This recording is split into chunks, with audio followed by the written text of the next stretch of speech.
The devil does not bluff. During exorcisms, Father Chad Ripperger has heard demons name names. Not vague insinuations, but very specific details about sins committed by people very high up within the Catholic Church. Other exorcists have confirmed receiving similar intelligence from the underworld. What does the enemy know that the Vatican refuses to acknowledge?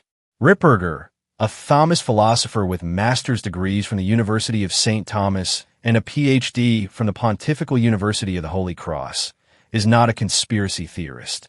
He is a priest with faculties delegated by the Archdiocese of Denver. He is the founder of the Society of the Most Sorrowful Mother, the Dollar Fathers. And the demons told him that some of the church's leadership is very morally compromised, and some of it is involved in stuff that's very dark. A lot of these men, Ripperger revealed, went into the priesthood already on the other team, intending to use the power of their priesthood against the faithful. The problems, he added, go almost to the very, very top. There are people within the Vatican who are displeased with his work. Why?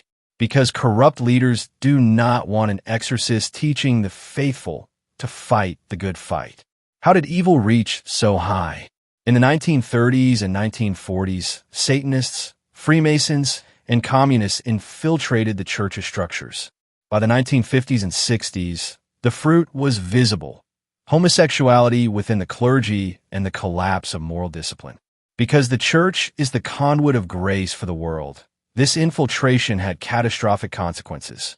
The normal graces that would have prevented the spread of pedophilia, for example, were drastically reduced.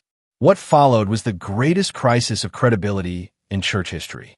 But here is the hardest truth, one that cannot be blamed on distant conspiracies. Ripperger insists that you get the leaders you deserve.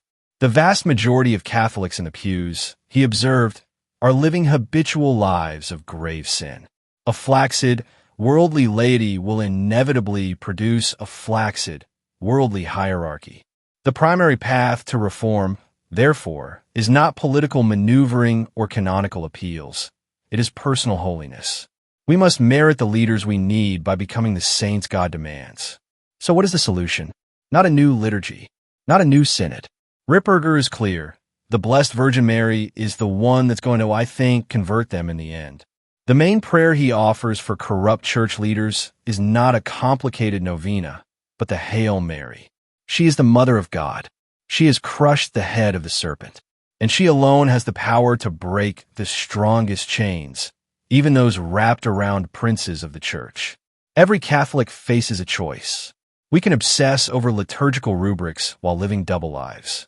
We can despair over Vatican scandals while refusing to pray the rosary. Or we can accept the exorcist prescription, become holy, pray the Hail Mary, and trust the Mother of God to do the rest.